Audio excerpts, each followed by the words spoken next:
Coach. And next up. Yeah, just a good win for our team today because we didn't play great. We made a few mistakes and left a lot of runners out. It seemed like on base that when we had a chance to score people, I think we had a leadoff double. We didn't score, maybe a couple of them, but had a couple big swings from Iredale, and then it was good to see Behava get into one, Oppo, and hit a two-run homer there, kind of give us a cushion. Going into the ninth, pitching was solid. I thought Gage had good stuff and really didn't have his breaking ball today, and did it mostly with the fastball and the cutter, so that was impressive. And get that breaking ball going, it would have been a really good day for him. Carter came in, and I think he got better as he got going a little bit, and then Coyle came in a rough, tough spot and did a nice job, and then got through the next inning, got us to Wiggins, and but it was really good to see our team score in the eighth. We always talk about scoring the eighth, how important it is, whether you're trying to increase your lead or catch somebody and put a little pressure on them. And I think we had a leadoff double and then a home run, and had some more runners on, didn't get them over, which was disappointing because we should have scored at least one more that inning, maybe two. But like I told the team afterwards, we're still we got a lot of things we got to clean up. We had a ball in center field where the center fielder should have caught it running through the ball and keep somebody from tagging up. And next thing you know, the left fielder's diving and catching the ball, and that can't happen. Center fielder, that's his ball all the way, and take charge and go through it. So it's frustrating things going on out there, but also at the same time we're finding ways to win, and we're getting to see a lot of pitching this weekend. We still have another game on Monday where you'll get to see probably three or four more, and hopefully we can finish it off Monday. Yeah. Ball known, Brent can be that kind of hitter, but how good was it to see, producing in a clutch moment twice, tied the game and then gave you all the lead? Yeah, that was big time. You look at what happened last night, the guy's close to having four home runs. He hit ball into the wind about as hard as you can hit it, and then he hit one, I guess, it at the top of the fence. I never asked you guys, did it hit the top of the fence, by the way, or did it hit the back? So you thought it was a home run? Yeah. So, and it was tough. Look, but, to have Brent come through like that, and, he hit a change up, he had a fastball. He's had some really good at bats. So, for a while there, he was about all the offense we had rolling, and then some other guys kicked it in later there. What'd you see from Wiggins today? Seemed like a lot of fastballs, but the curveballs look good too.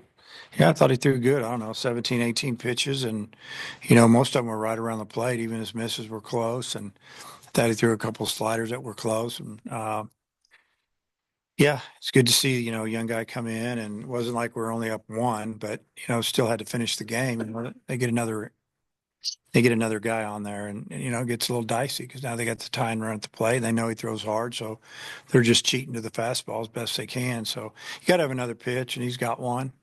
But it was really good to see. I thought all four of our guys threw really well today. I know you've seen this from Wiggins, but his first four pitches today were 100 miles an hour on the stat tracker. Does it speak to just a different level of pitcher that you're seeing in the college game now?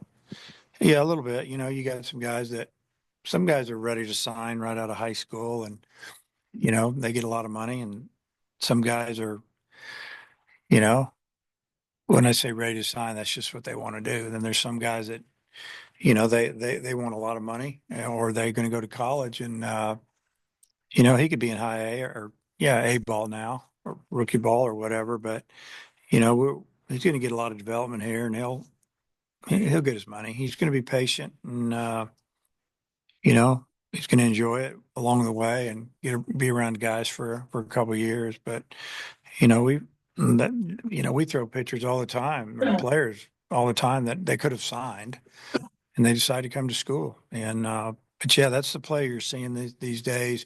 You got 20 rounds. A lot of the high school kids aren't getting drafted like they used to because they're not making it. They're spending a lot of money on them, and just talking to some GMs, they just it's a big gamble. So let them go to school for a couple 3 years. Wiggins is 2-year draft eligible. A lot of our guys are 3-year draft eligible, and let them get better there, and let's see if they can get the next level of hitters out. And if they can, then they'll take care of them. I guess comes with the territory of opening weekend, but Zane Becker also his college debut with 2 doubles and catching behind the plate for the first time. Just what'd you think of how he went? Well, I thought he did a pretty good job. Whenever you really don't notice the catcher, that means they're doing a good job. And, there's one pitch that got by him. I think it was pretty far outside later in the game, but I don't think that was his fault all the way.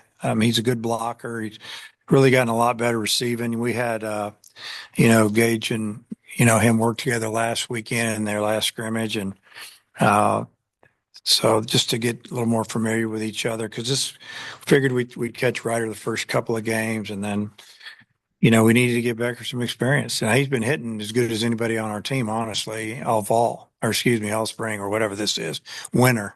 And, since Christmas break, he's been really swinging it good. So we knew that, on the offensive side that he would give us some good at-bats. It was good to see him and Gage work good together. For Gage, it wasn't a starter all year last year. It comes into the season as a starter, has a career high strikeouts. Did you notice, I guess, anything different with him, just full mindset that he's a starter today? Well, we've been working him to be a starter since fall practice. And, obviously he was a starter in high school, summer ball. He knows how to do it. And he knows how to get ready and get on a routine and how to work throughout the week. So I guess I'm not surprised at how it went. I mean, I've seen him continue to get better as all 3 years here. Just keep climbing the ladder. Throws a lot of strikes. He works both sides of the plate. And like I said, today he did it with a cutter and a fastball. A breaking ball, he didn't throw it that much. And, some days his breaking ball is great. So when he gets all 3 going, it's going to be really, really tough to hit. And then didn't know a ton about Washington State entering the series after 3 games. I guess, what is your take on them so far? Well, what I told the team is they'll battle you at the plate, and they don't make a lot of mistakes. He had to replace a lot of guys off his team last year. This is their coach's second year there, and they didn't have a great season last year. And for one reason or another, whether it was graduation or kids leaving or him asking him to leave or whatever the case, he kind of went and got his own guys, and he went and got some really good players that. Whether they were transfers or JUCO guys. And, they're scrappy. Their pitching staff, they throw a lot of strikes, mix it up, and bring a lot of different looks at you. We don't know who they're throwing Monday yet, but I'm sure it'll be just like the first 3. They're gonna make you swing the bat. I guess going off that in the preseason, you always talk about going from seeing your staff, which throws 96, 97, to maybe a staff that doesn't have somebody like that. Is that what some of the hitters are kind of slowly still working through? Well, that's what we have to deal with. It is what it is. We get in league play, we're going to see it all the time, the velocity.